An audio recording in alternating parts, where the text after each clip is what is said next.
All ready to rock out? Yeah. Then you're in the wrong place. Yeah. Any cool shows y'all have seen? Plenty. All of them. Yeah. Pretty much. The majority of this panel is just fishing for you guys to say we did a good job. You're the exit interview, aren't you? Yeah. Con's already over. You're just imagining the rest. I just need to open up our slides real quick. Uh-oh. Everyone's seen your password. Maybe logging in incognito mode so not too much information saves. I think I already had it incognito. It's on like as a guest thing.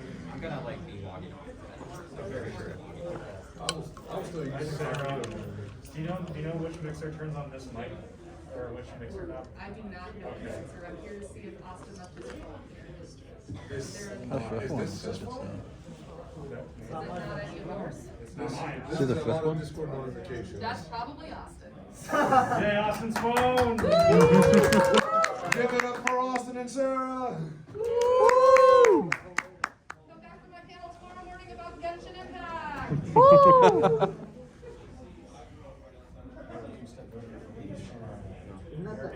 You're in this one. I always have two-factor authentication was the thing that got me like panicked in the morning. Okay, cool. It's like right in the front. All right, we can. See, I set up a stream in the main place, so we can just watch Steel Samurai from the comfort of your desk. I think that you set up a stream for us so we can watch us on the panel instead of doing the panel. Baseballs. We already, wait, do we have like a setup thing recorded in the front or somewhere? I think we've got a recording. Thank you. Yay. Bless. All right. Are we, I forget if I opened. Do I just press slideshow? Yeah. All right. Are we ready to get this party started? You want to close the door so there's not less. So there's less bleed. sound. Yeah. If someone like knocks in, just let them know that this is a panel that's still happening. Are we allowed to take off our masks for this, or everyone just keep them on? The presenters have been taking. Yeah, I took mine off. Unless no one else didn't. I didn't take it off ever. What kind of show is this? I was born with this. This is the best show. Bro, mask. It's actually free jazz. Alright. Anyways, hello everybody. Welcome to our panel. This is how to level up your arrangement. So no matter what your skill level is with arranging, whether like you just started and you're like seeing all these bands and you're like, they're arranging video game music, I want to arrange video game music, or you're like a professional who's done this for like, I don't know, 20 years or something. This panel is to help all. We have a QR code in case you want to see the slides, and we also have like all of our social media there. I am your host, Lucas Guimaraes, and I am joined by a couple of guests. If you all would like to introduce yourselves. All right, starting right to left. Hi, I'm Daniel Flores. You all know me as AudioMocha. I make surf music, or basically metal without distortion. Hi, I'm Sean, officially known as Sean R. Hanson. I am a pianist and percussionist here based in the Twin Cities. Let's go VGMCON, hometown hero. And yeah, I do like just a bunch of different stuff, so yeah. Okay, so I actually have done, I've done all sorts of different arrangements for a bunch of different video game music communities. If you've heard of Overclock Remix, Going to Duels, Pixel Mixers, Game Grooves, a couple of others. I absolutely just love arranging, and if there is a genre, I've probably arranged in it before. Hello, my name is Panuganti. I've been doing video game covers for about 12 years. I co-founded Pixel Mixers. I've been a part of the Game Grooves community, Game Lark community, Materia Collective, and I've video edited, produced a lot of different artists, and I performed at Bud O'Clock last night on the boss stage. Hi, I'm Alison. I play trombone, and a lot of my music is trombone driven, and I like promoting trombone and trombone. Trombone! That means you're good. Trombone. She's also an amazing singer. But anyways, so how this panel is gonna work, we're gonna each go through our arrangement process, and then we'll have a good chunk of time for Q&A afterwards. So I will start. Here's a little bit more about me, some of my favorite games, some of my favorite bands. I went with like my absolute favorites because if I went any longer than that, this would be like 3 slides long. All right, so I'm gonna, so my usual arranging process. So before I open any like DAW, or before I open like any like DAW or program or like anything on the computer or write on paper, it all starts out with an idea. And I want a very clear idea of what I'm doing. And it can be as simple as like, I want to take this video game song and turn it into a funk song, or it can be as complex as I specifically want to cover Song of Storms for The Legend of Zelda and match it up with the Queens of the Stone Age song. It doesn't matter what it is. I always start out with the initial idea because I know from many years of experience of doing art, I've had a bad habit before where I just like open a blank document. I'm like, things will come to me. It never works that way for me. It never works that way. So then I write out the whole arrangement in Sibelius. That is the next step. I pretty much always, for me, I almost always, no matter the genre, use notation software. And this is because I like solving the decisions of what notes are gonna be there as a different decision as opposed to like what guitar pedals I'm gonna use, what kind of tone do I want, and kind of have that sketched out. Plus, if it sounds good on MIDI, it's probably gonna sound good when it's reined in with its full instruments. I then get feedback on my arrangements. I try to make that, it really depends, like sometimes I don't, I kind of skip this phase, but if it's a new genre I've never worked with before, I really like contacting people who've done it better than me, and who've done it for years. I pretty much, this 4th step, it varies on if I work with collaborators, but edit sheets and export mockups, and I find that very, important because when, working with specific performers is important for what I want in realizing the arrangement's vision, because sometimes my directions are so specific that it's like, play this exactly to the sheet. And then other times it's, here's this, here's some chords, as long as it sounds good, and as long as it sounds kind of close to this genre, kind of close to the sound that I'm going for, you're probably solid. I did list the rest of this is more my process for finishing music, which is recording, mixing, feedback on that mix and mastering, which I would go over, but this is an arrangement panel. So here are a couple lessons I've learned over the past over half a decade. So for anyone here who wants to get started on, this was one I tried like last year. First, the 8-bar suggestion. When I first started with arranging, I would try to do every single arrangement always as much as possible in one sitting. Like the whole thing from one sitting, barely ever get revisions, one sitting. One thing I tried last year is I had like a couple of arrangements that I wanted to do, but I was like, there's no way I'm gonna do all these in one sitting. So I told myself, what if I just do 8 bars a day? It can be more than 8 bars, but 8 bars a day, especially sometimes 16 if the genre is very fast. But 8 bars a day will get you about 20 to 30 seconds of music. If you do that for like 5-6 days in a row, then you'll not only have that consistent knowledge, but by then you have like 2 to 3 minutes at least of an arrangement. And that's at least. Like some days you have writing days that are just like, oh, I dread this. And then other days, it's just like, you always have, I think with anything, you'll always have your off days and your on days.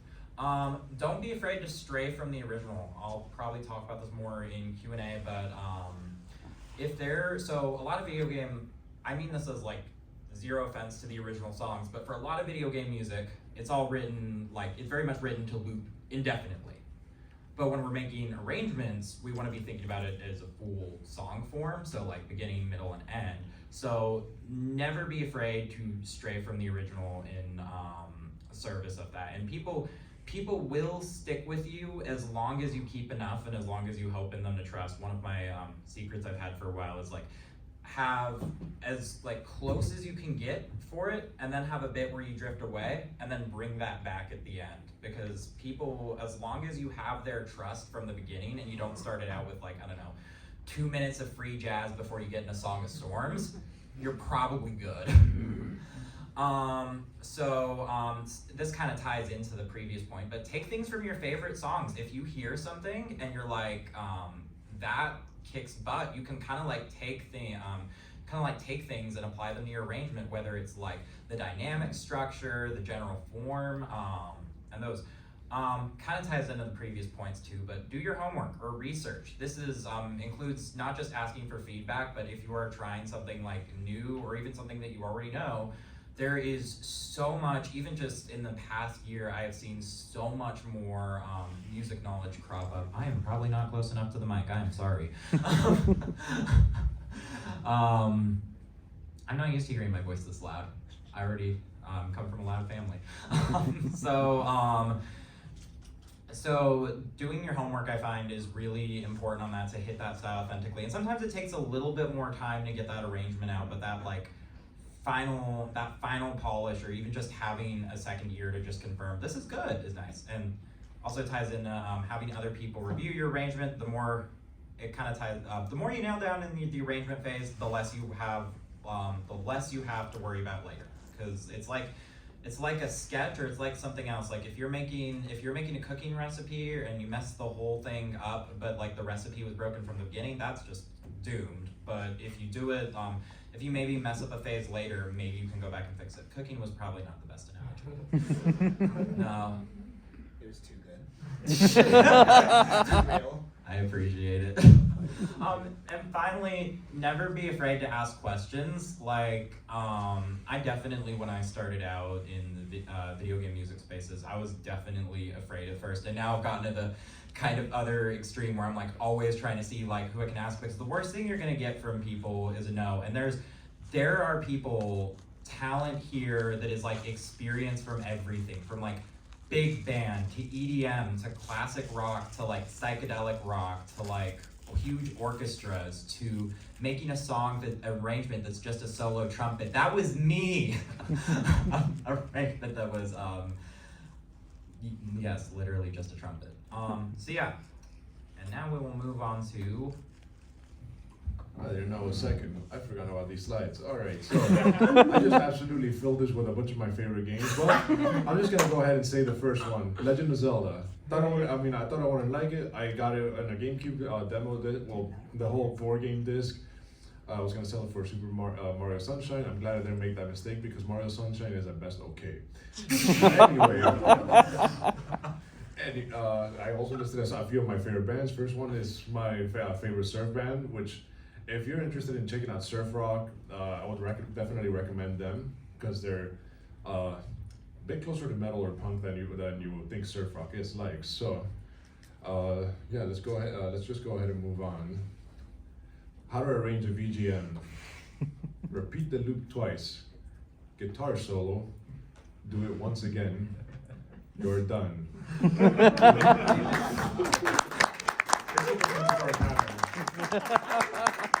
ahead and just check out the QR code at the right now. Anyway, actually moving on. So I kind of picked out. Let's see, picking the right genre and instrumentation. Let me get the laptop. It's been a while since I wrote this. You can't speak from the heart. You know, I mean, I don't know. I wrote this from the heart. I would like to have the same heart as I did back then. So,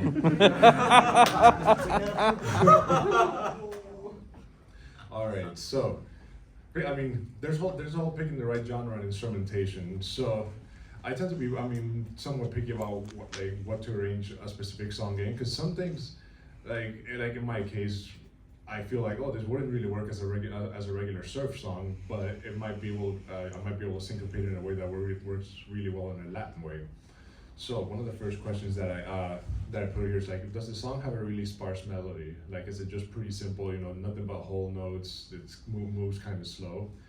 So, and like in those cases, what I tend to do is I just tend to I split up the whole notes and kind of syncopate them all. So like, let's say you just have one whole note. I might just end up tremolo picking it, or in most cases I end up using a more surfy rhythm, which would be something like, well, what do you call it?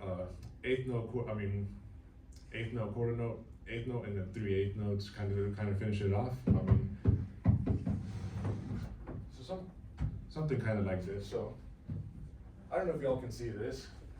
I'll probably transform it to something like dun, dun, dun, dun, dun, dun.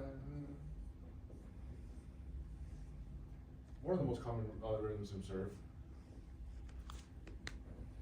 So if you got a really sparse melody, I just end up splitting notes out. It helps, it kind of keep it alive rather than just playing the note. And so if you don't have the right instrument, like electric guitar, it really depends. If you have a high gain guitar, you might be able to hold the note and it sounds good the whole time. But then if you have anything with lower gain, it just kind of dies out and it just feels like you've made another sparse arrangement. So that's what I mean by picking the right genre and instrumentation. There we go. So typically what my process is, it's a mess. Because before I would just tend to just kind of jump into my DAW and say, let me just kind of have it right as it comes along. It really sucks to figure out what I did later, like when I'm trying to write this down in sheet music so that other people are able to read off my sheets. So one thing that the most common way that I do my process is I just grab my looper pedal. Typically it's my Digitech Trio Plus, which is a super nice pedal because you're able to have five loops on it and you're able to like set up a drum machine on it and everything. So you can just you can just quickly get an arrangement out and think, is this pretty good or not? You get a nice mock-up there. So and then there's a whole aspect like the melody. Do you feel like if you syncopate it, it feels kind of awkward? Does it feel good? Because sometimes you might hear an arrangement where the melody is done in a way where it's like, oh, that felt kind of like a weird take on it. Again, that one's more of a matter of taste. And then and in some cases, it ends up with a problem that I've kind of noticed in VGM where you have a melody that feels kind of detached from the rhythm section. So you have like a super active rhythm section and then the melody just kind of feels there but not part of the band. And this this was just a personal note. I feel like if a group's kind of hard, I go for a Latin feel, get us dancing. Something that we don't see we don't see much Latin music here in VGM around much, and it feels energetic and headbangy. I go for surf punk, super fun stuff. So I have three slides. Basically, we start with like simple source, medium complexity source, and like a really complex source. So we typically see simple sources in like older NES music where you might have just a single part that just kind of keeps looping. So one thing that I will do in order to keep that interesting is I'll have different instruments kind of tackle the leitmotif. So you're still kind of repeating it, but at least something new is coming along. And like say if you're doing rock, and we know that you are, this is VGM. Changing up your strumming pattern or like the rhythm tone is gonna do you wonders because you might be playing the same thing, but now it's just kind of different enough. A really fun one to do is changing the key of the song.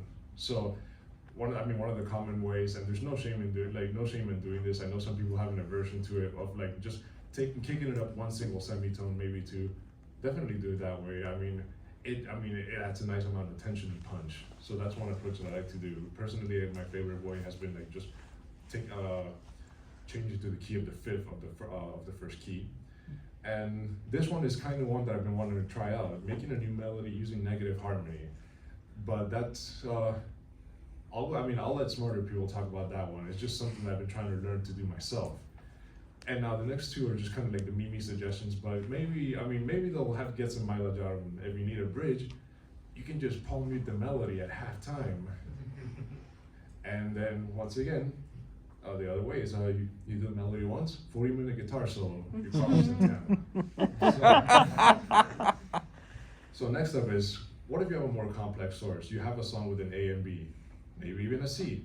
So this one is one of my favorite ones to work with because those songs tend to be simple enough that you're able to put your own taste to them, but also they've got a lot of meat to work with. Because with this most sparse sources, you kind of have to get a lot of mileage out of a single jingle.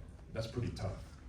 So my approach is typically, if it has 3 parts, I pick 2 parts, I use them as the chorus and the verse, and then another one is like the bridge or the middle 8. Yeah, and I mean, like that part C, I typically use it after a solo. Trying to think of some of my songs that use that, but that part's pretty self-explanatory. So yeah, if you got 2 parts, it's pretty much the same strategy, except I pick one of them and then, you know, I do the whole palm muted melody at halftime kind of trick. And once again, any other strategies from the previous slides also work wonders. Now this one is one of the ones that's both the easiest and the hardest to work with. You have a song with complicated parts that are tightly coupled to each other. So I love working with Xenoblade music, but it does. The thing about Xenoblade music is that it is so. It's just so absolutely iconic, and the parts just lead up to each other so much that you feel like you always feel a pressure to just kind of do a straight cover. And that's typically what I tend to do. So Gar Plains that I performed yesterday, it was just pretty much just straight up, just kind of ended it on the beginning of the motif that everyone knows. There might be a chance in which you can have a part in which a part sounds like it could be looped a few times. Then I definitely pick that part as my verse. And if there's another one, I pick that as my chorus. So I do that kind of strategy in the Forest of Dinapon. And if there's a fun chord progression around there that's pretty that sounds good to solo over, that's what I end up doing. That's the thing about tightly coupled songs. You feel like you get a little less freedom. They're just kind of easier to work with. And I think this is the end of me. Oh shoot, that's my slide. Okay. Hey everybody, how are you? You good? Good. So listen, guys, I'm a little nosy. I kind of like to know who I'm talking to. Can you raise your hand if you've ever made a VGM cover? Who's made one here? That's fantastic. Great. Can you raise your hand if you've ever used a musical notation software? MuseScore, Sibelius, a lot of you. Y'all are my people. I love you. Great.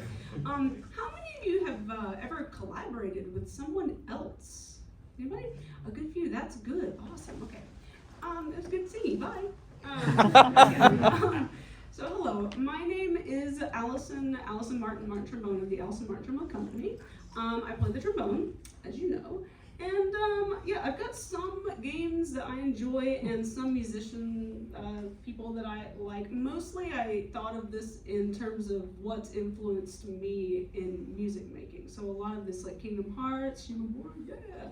And so on, Monster Hunter, right, great music, and the musicians down below, these are really, I think, especially recently, these are the ones that have kind of influenced me in the musical choices that I've wanted to make. Cool. All right, we can go to the next slide, I think.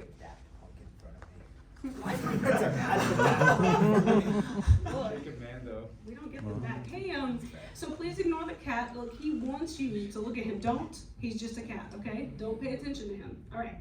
So basically, I sort of sat down to think about this before this panel because I'm actually pretty new to arranging, honestly. I started my YouTube channel maybe, almost 3 years ago now.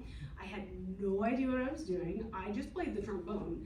And I was like, I want to play trombone and I want to play cool stuff and I can't find anything. So I'm just gonna write stuff, I guess.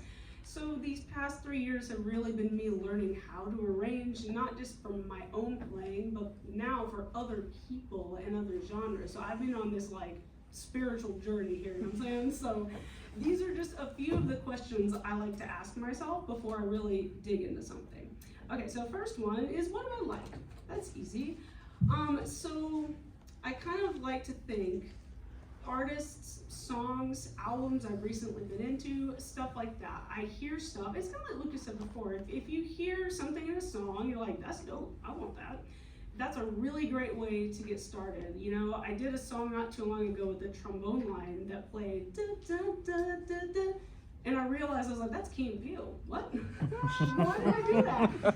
So even subconsciously, you'll find that you start inserting things that you like. that also includes things like genres and stuff. So recently I've been into a big band sort of phase, jazz, stuff like that. So think about the songs you like, think about genres, think about instruments you like, think about little lines and licks that you like, and you can sort of play around with that stuff and just throw them in. Also chords, think about what chords you like. All the ones with all those extra notes you don't need, those are the best ones. People love that. So that's one step. Next one is, what am I good at? And I like to think I'm good at trombone. I don't really know. It's the best. Shush. For now. For now. Excuse me. Are you threatening me? Row Trombone of the Row Trombone Company. No. I'll take that out in the video.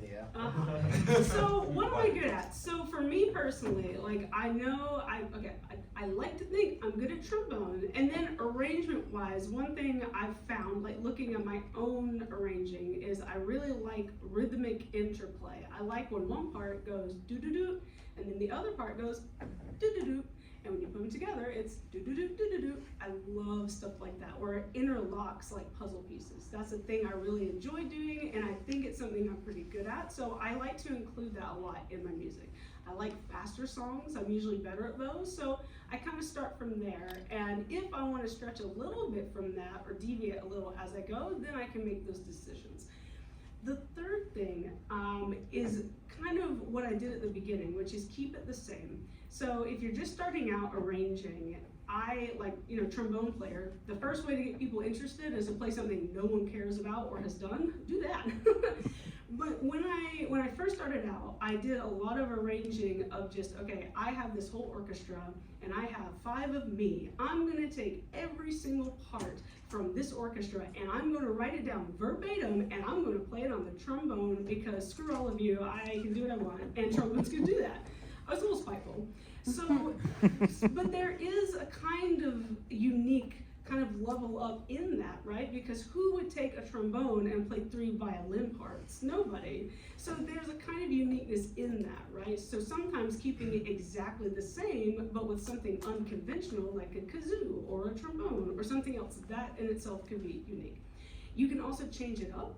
So we've talked about all this, like changing up genre is a really big one, right? AudioMocha talked about it. One thing I'm doing now is a very special, very beloved minigame song from Kingdom Hearts 2 with vocals. I'm doing that as a big band arrangement now. No idea what that song is, but just looking at different genres and say, okay, what if I took an Animal Crossing song and played it like it was in Doom?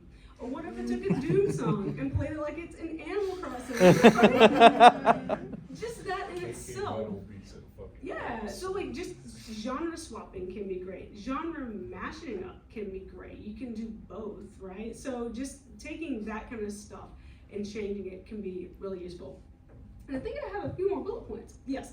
So in line with changing things, there are these 3 things that I personally have enjoyed when I do arranging.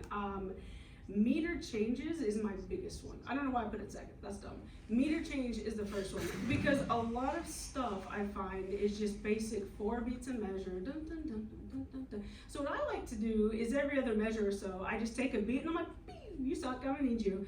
And then what it does is it kind of like engages the listener and it sort of makes you excited. You don't really know where you're going next. Everything sort of feels like a surprise. So I love changing up the time.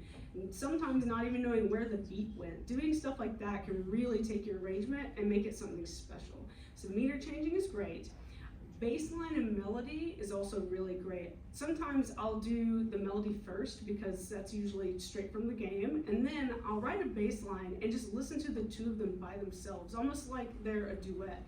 And if I find that the bass line is grooving really well with the melody, I know I've got something good. I feel like that's something that's very pleasing to the listener's ear. So I'll start there sometimes and just make sure that's grooving, then put in the inner parts, and that usually makes something really good for me. So I really like that. And the last thing, simplicity. So recently, I did an album called See the World, and I did it for 4 trombones. Why? I don't know, but I did it.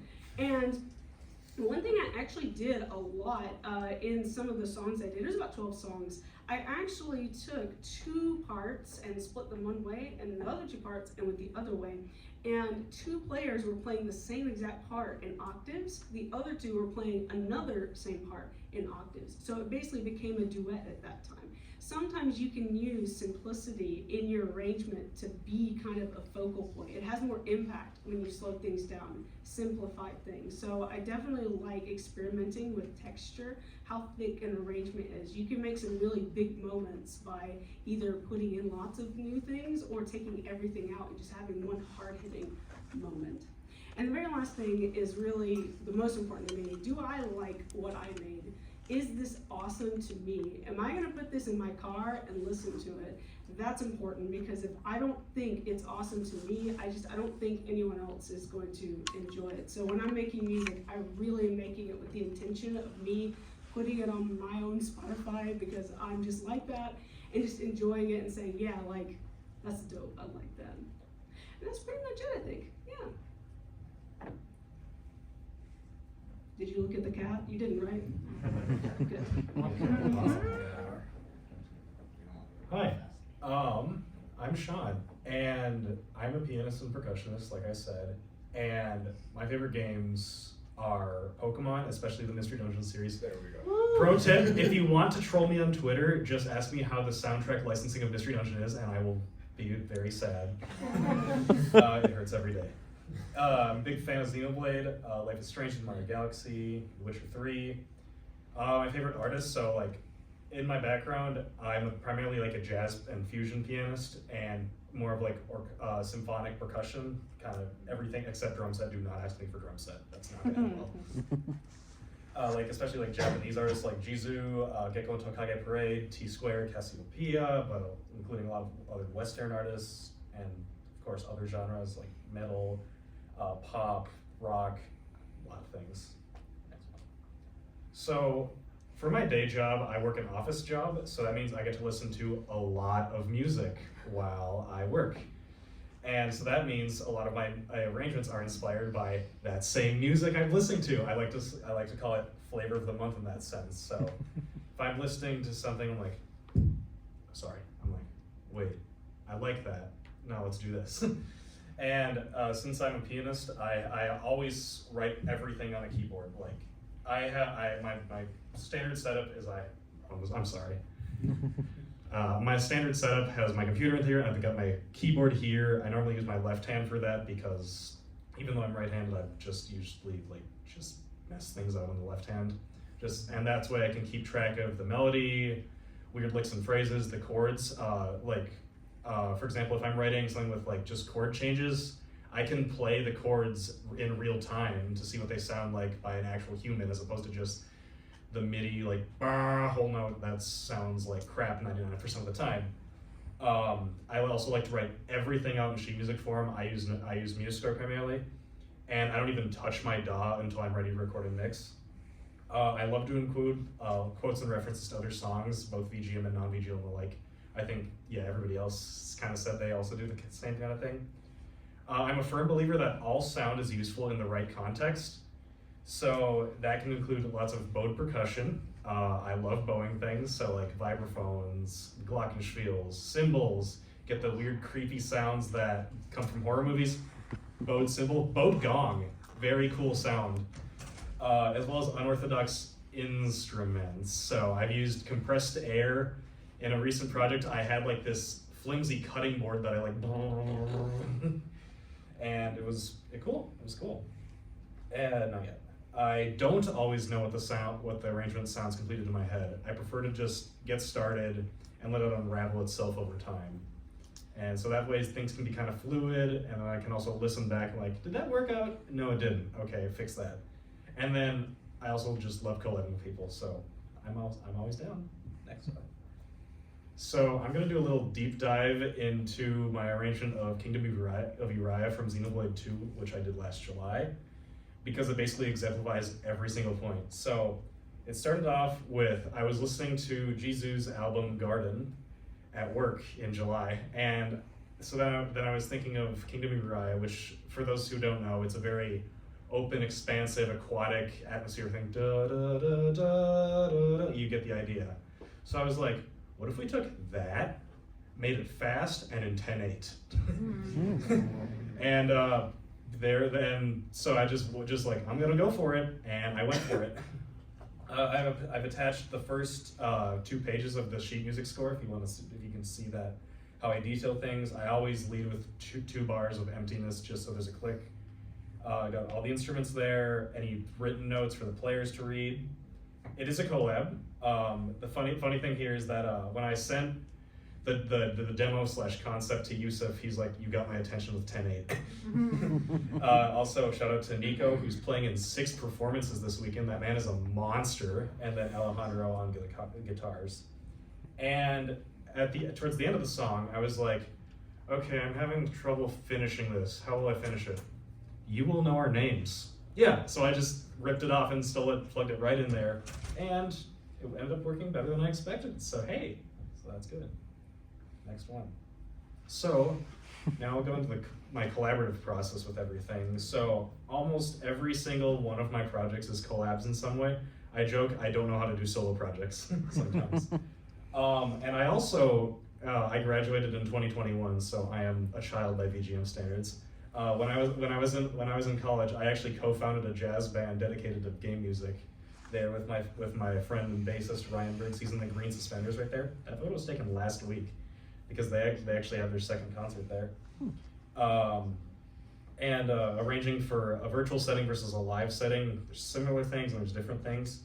But always, when I arrange in a collaborative setting, the #1 goal is that it must be fun to play for everyone involved. Because if it's not fun, what are we doing?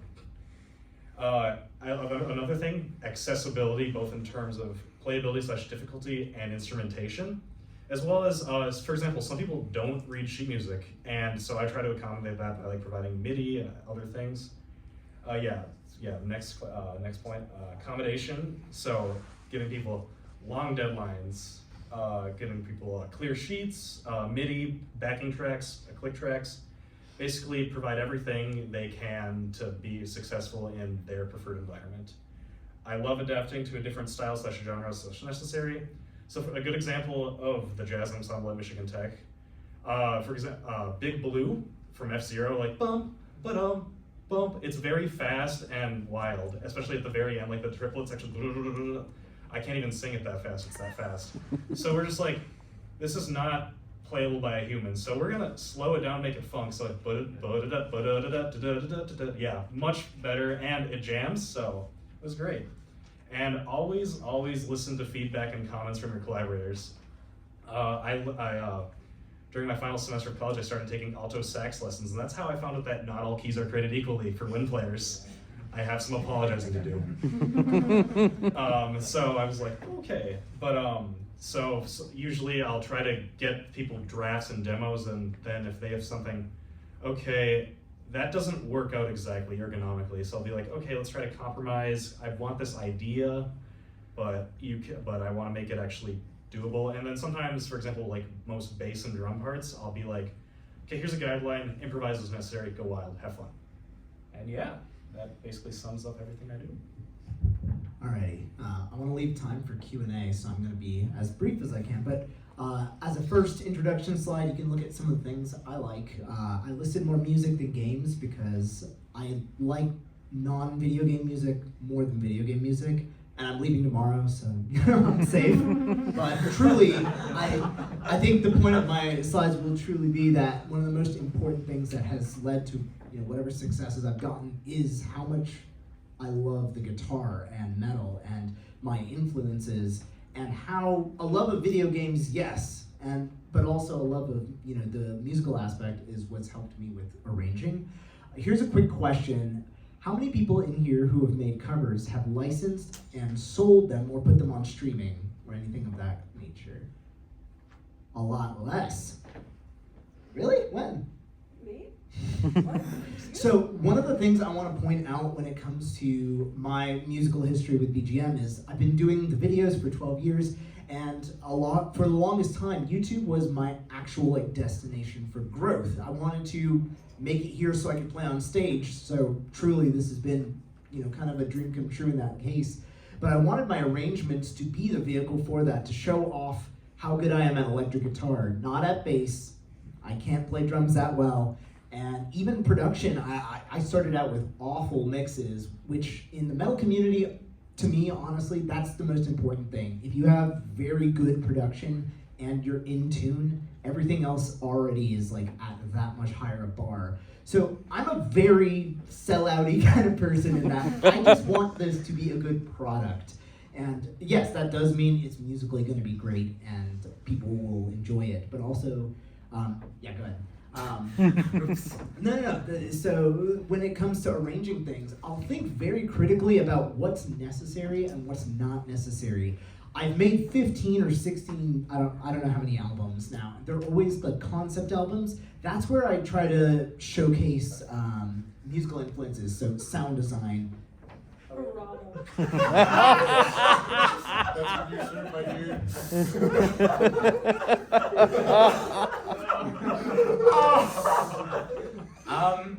Anyways, panel over. We're not picking that. So, nonetheless, yeah, I'm always thinking about what it's like for someone to click a video, and especially right now, YouTube is pretty broken in our minds, but also we've kind of shifted. People don't click a video and stick around forever because they get bored fast. We have shorts now. So, trying to find a way to appeal to people often means I arrange things to start fast. I want a reverse cymbal and I want riffs to start. I don't think about, just like AudioMocha said, I play guitar when I come up with my video game ideas. I don't go near the computer until I have the idea. If a new game trailer comes out and we're trying to cover it in 24 hours, you throw out a lot of these nice cities and you get to work. You just, try to pull as much creativity as you can, but trying to present something that's exciting very early on is the most practical arranging advice I could possibly give.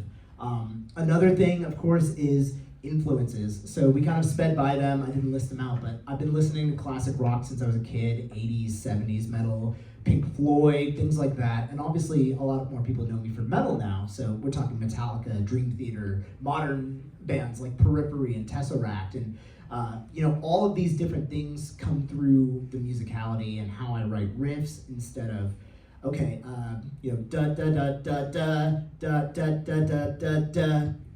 That's gonna come across stiff. And when new guitar players come to me from the video game music scene and they kind of ask, hey, I'm not happy with how I play guitar, what's your deal?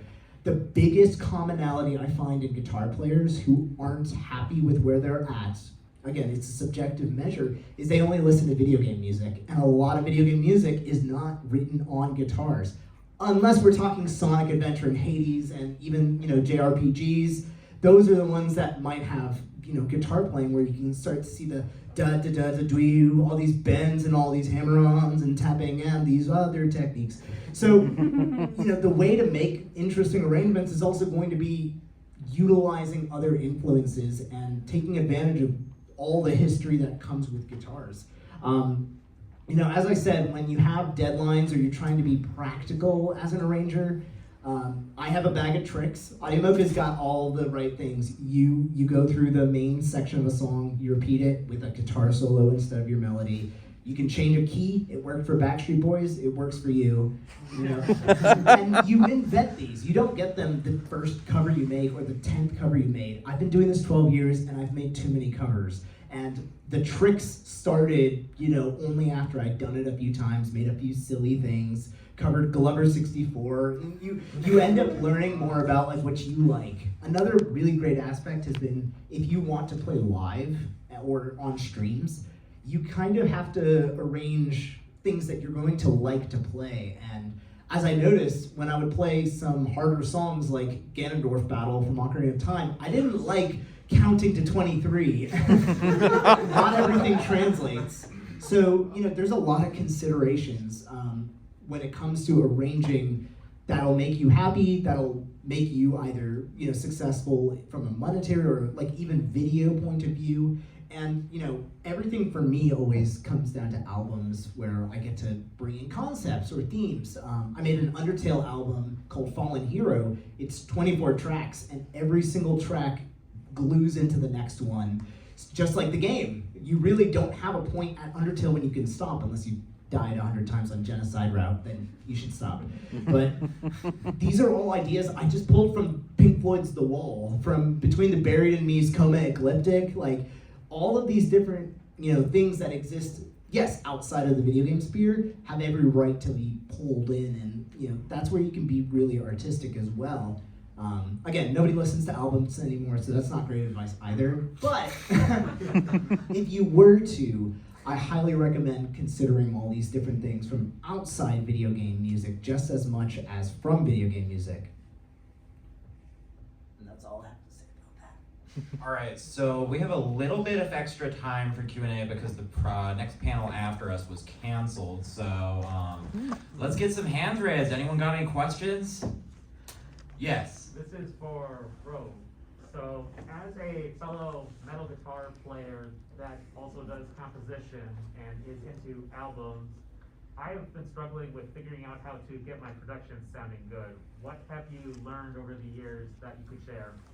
Sure. Okay, so this question comes from a fellow metalhead asking about production, especially when it comes to album and what I might have learned across that. So, obviously, this is an arrangement panel, and afterwards, let me give you a business card and you can email me there because this is a lengthy discussion. And that is truly my answer. When it comes to arranging things and making it easier to mix, and Alison and I work together on so much that we bring this up often, production does matter.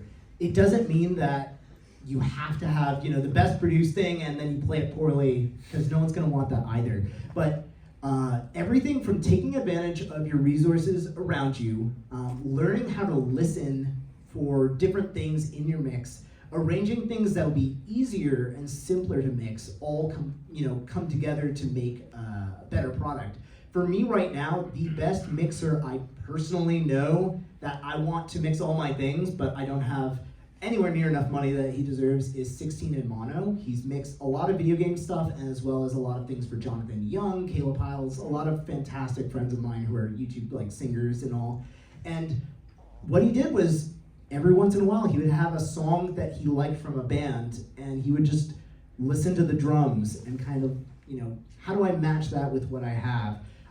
There's tools like Nail the Mix. It's a great program for rock and metal and even some different kinds of upbeat music styles where you can watch tons of people mix professional music. It's like $1 a month.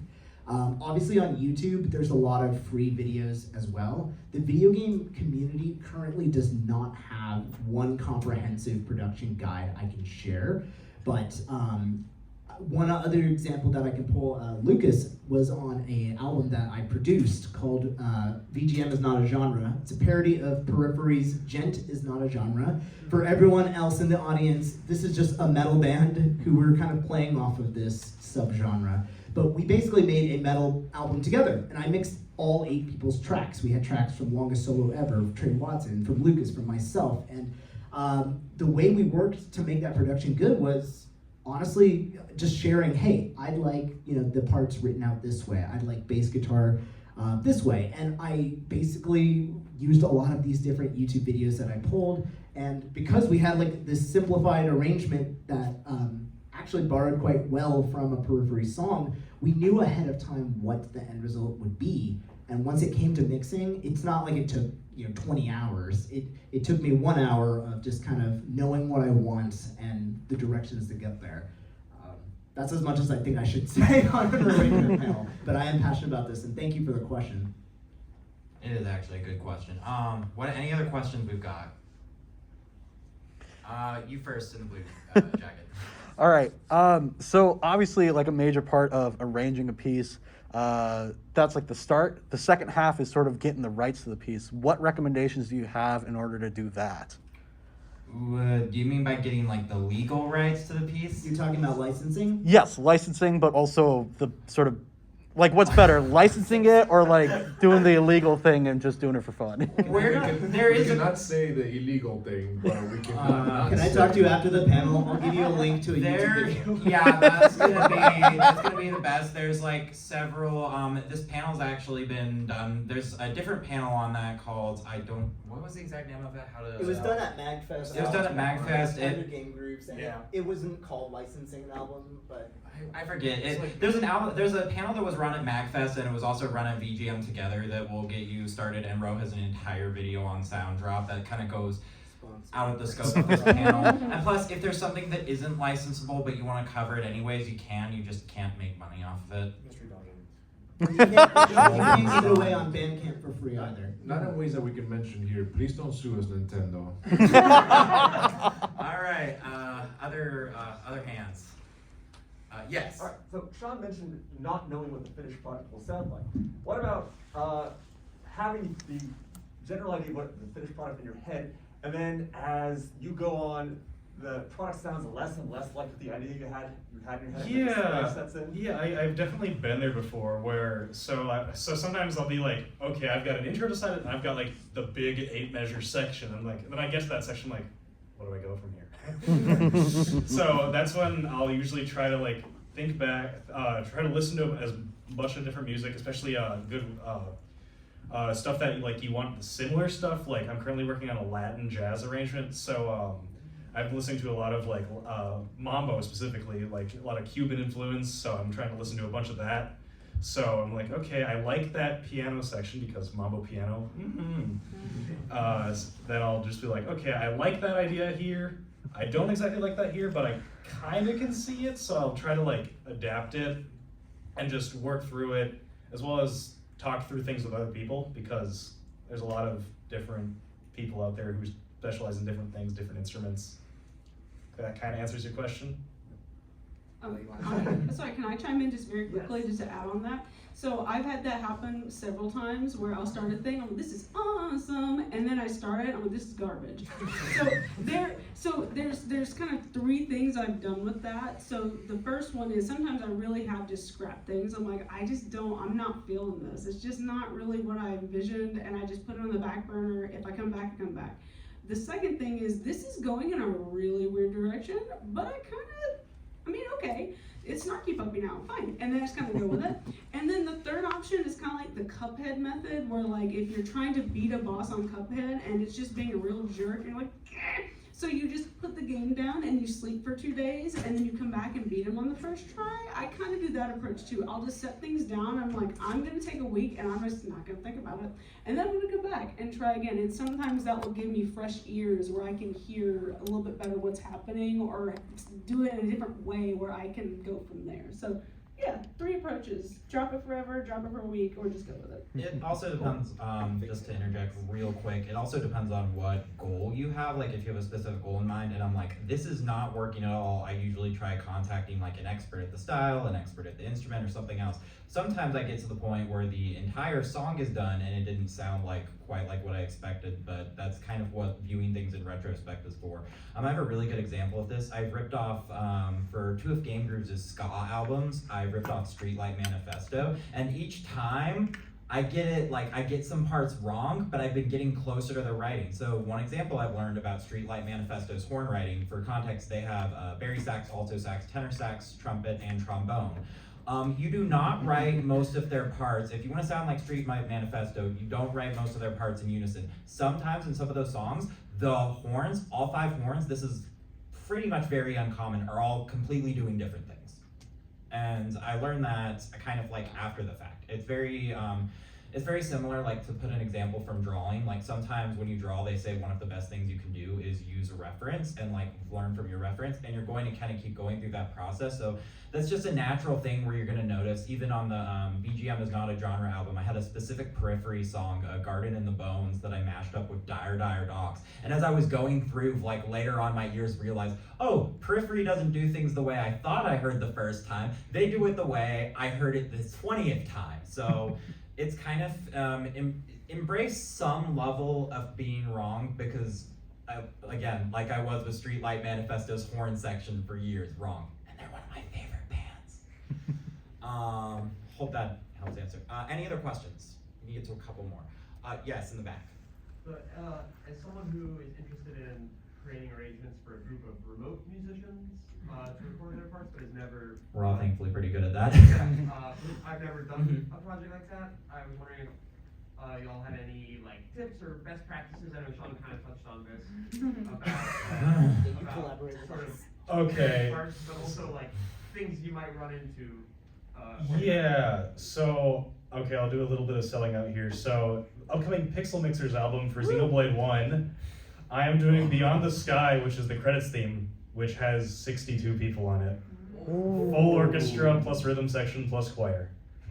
So, generally speaking, I try to be as organized as possible. That includes even things starting from the top, like, okay, having a clear instrument list that I'm targeting, a clear, trying to think, a clear provided parts, like provide every sheet music, provide a document, like a Google document with like, okay, here's some follow-up information, like, for example, like guitar players, I'm like, here's a bunch of reference tracks, copy this tone, well, don't copy this tone, but kind of go for this tone-ish thing.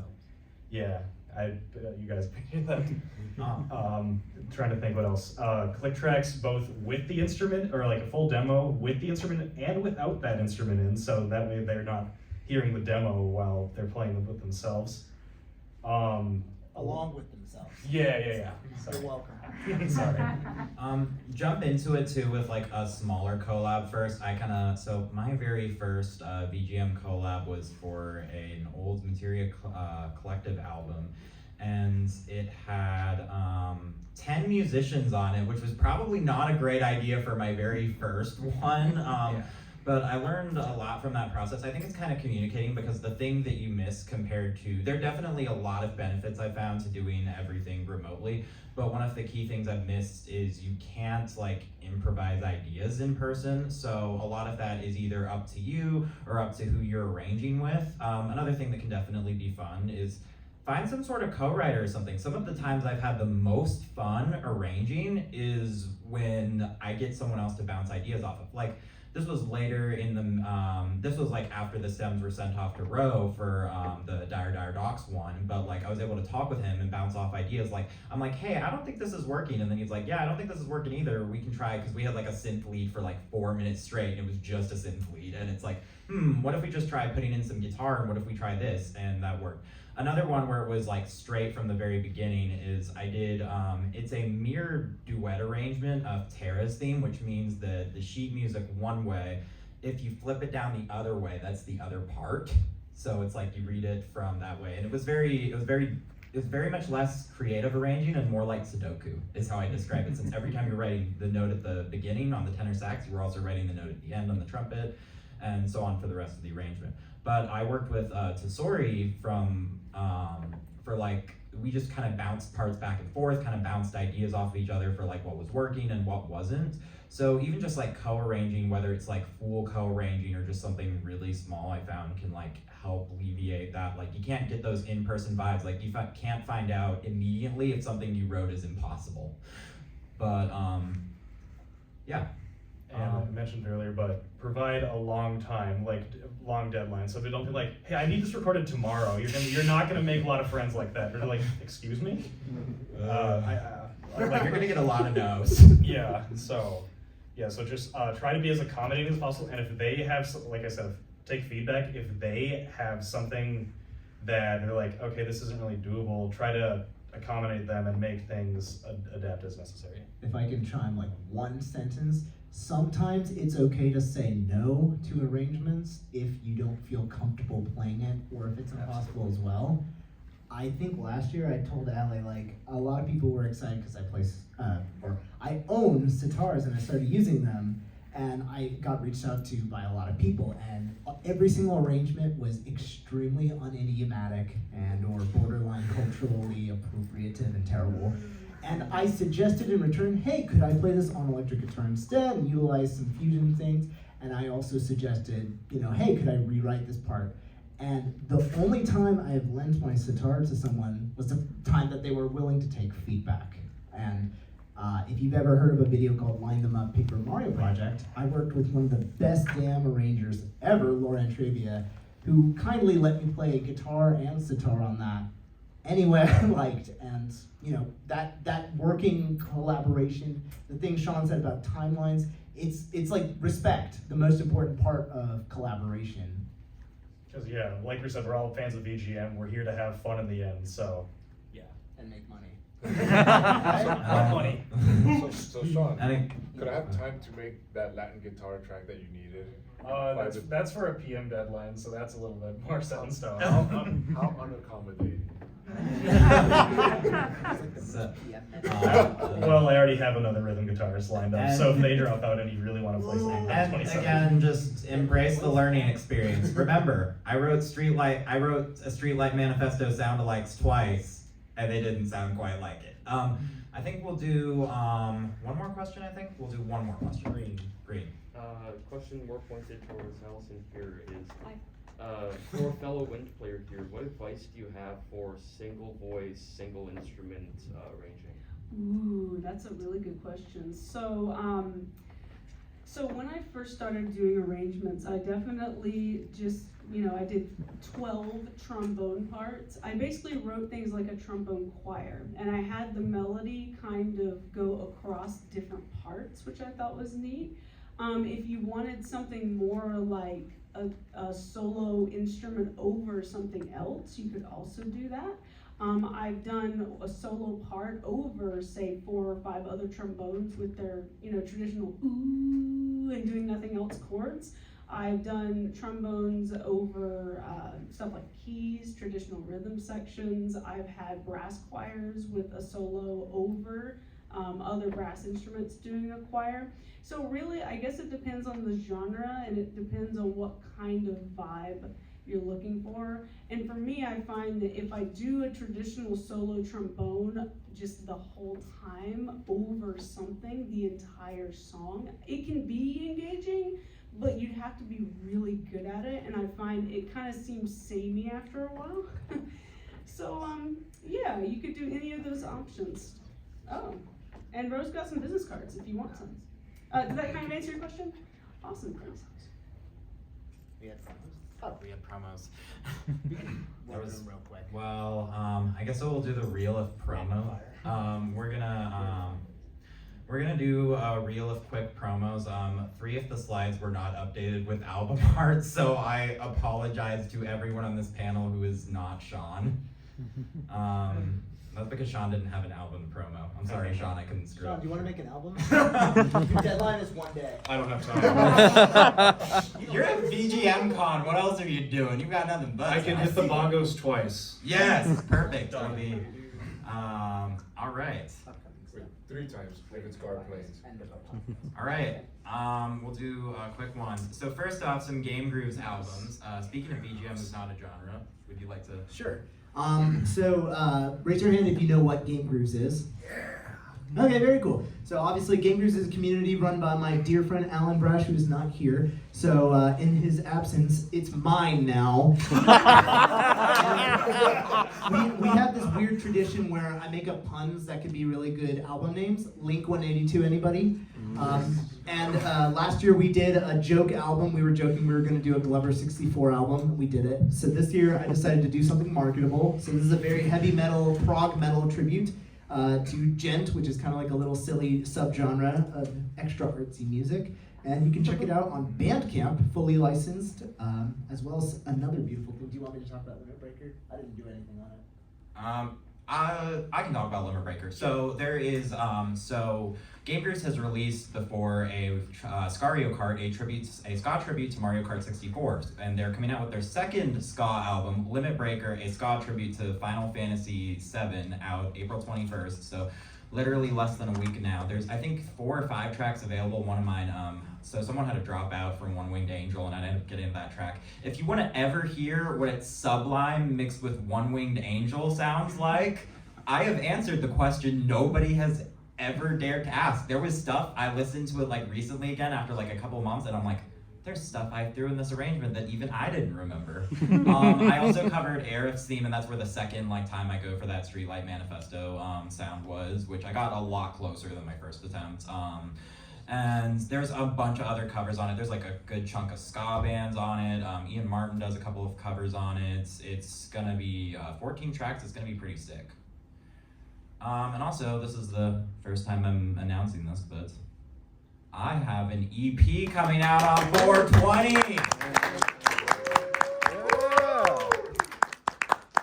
And this is the the only one of the slides that has the album art. But yeah, 5 tracks from different Mario games. I'm super stoked to finally have this out in the world. I told Alan when I sent him the masters, it was like the second or first version of the masters, and I'm like, these are the final ones. And the final ones he ended up getting had version 5 on the file names. I can be a bit of a perfectionist sometimes. So here are the other slides. I'm so sorry. Insert your album here. That's the name. That's the album art. That's the album art. See, I could bring that up, but I don't have. Oh yeah, I do have my computer here, but that's gonna take too much time. So, if y'all are Xenoblade fans, I got a 10-track surf rock album coming out. I'm aiming for mid-June. Still finishing up production and the last bit of recording on one of the tracks. Called it "Seas of Destiny," Xenoblade Tropical Tribute. If y'all know the character Dumbman, you know how he says a whole bunch of lines about "Seize Your Destiny." It's a pun on that. And y'all got to hear a few tracks of that yesterday if y'all went to my set. Alright. Is it updated? Why not? I think so. Okay, so obviously I didn't put it in because I surprise dropped this after my boss stage set at like 2 a.m. or 3 a.m. or sometime. So another album I'd like to plug, I literally announced here at VGMCON that I'm creating a 14-track album called Return to the Wild, music from Legend of Zelda Breath of the Wild. In 2017, about 12 days after the game came out, I produced under Materia Collective The Wild, which was a 5-track EP, prog rock, a lot of different influences, kind of like pianos and guitars and metal and fun stuff. So this is a 6-year follow-up with like 15 different guest artists, voice actors. Alison's on it. It's really exciting. It's so exciting that I announced it here before the artwork was done. It'll be coming out. But if you go to the boss stage, I have a bunch of my CDs, plug, and I also have a QR code there on a bunch of flyers. So if you scan that, you'll get to the Bandcamp and you can pre-order it now. Oh shoot, I'm doing one too. Okay. I forgot. Hi, I'm doing an album too. I just announced it after March Caprice, which is a Kingdom Hearts event that took place back in March. I did a huge big band arrangement of Bounce-A-Rama, which is the minigame theme from the Winnie the Pooh world. It's a classic. And I decided to make an entire fully fleshed album of kind of like forgotten but beloved Kingdom Hearts tunes. It is called Heartseeker, a Kingdom Hearts collection. It's gonna have 14 tracks on it, big band, jazz combos, Latin, all that stuff. It's gonna come out hopefully later on in the year, and look forward to it. Bounce-A-Rama is out now that you should stream it. Bye.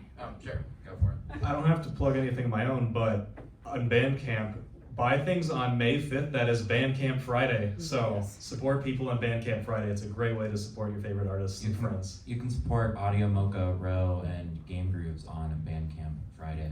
Alright, I forgot to mention, I also got my stuff upstairs in Merge Island, so give me your money. And Alison Martin's stuff is also on Bandcamp. Everyone but me has Bandcamp, it seems like. I have a Bandcamp, but it's all of my like horribly mixed originals. So if you want to hear drum and bass, that's just bass.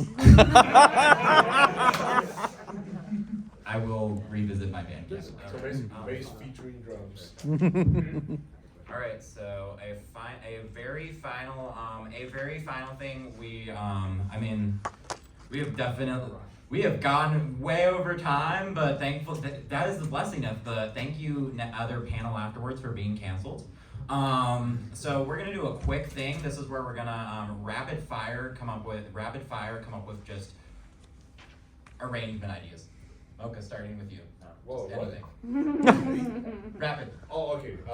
Because you had me thinking KK metal, but done it in the style of Mick Gordon.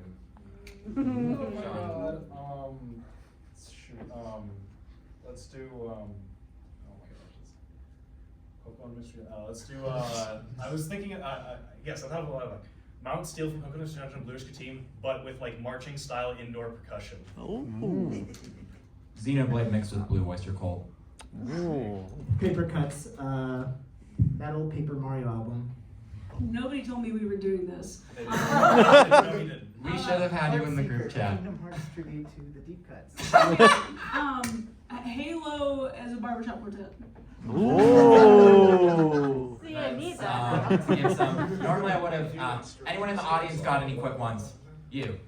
Xenoblade X Black Tar is a big jazz band arrangement. Whoa! Any others? We're doing rapid fire. Steal these, by the way. Daft Punk Mega Man. Ooh. I like that idea. Bosky from Star Fox 64 is performed by Brendan Small in any incarnation, preferably Death. I made a metal album of Star Fox with every track on there. You might like That's that. very good. I'll take 3 more. The Indiegogos from Majora's Mask, but with all of Link's instruments that he can play. Okay. That's a video idea right there. There you go. True. Any other people daring enough? We're gonna call here. So kind of the point of doing that too is to just show how, if any of you are scared of starting arrangement, show how easy it just is to get the ball rolling on something. Not all of your ideas are gonna be winners, but they're all there. We have the QR code. Thank you so much everyone for coming.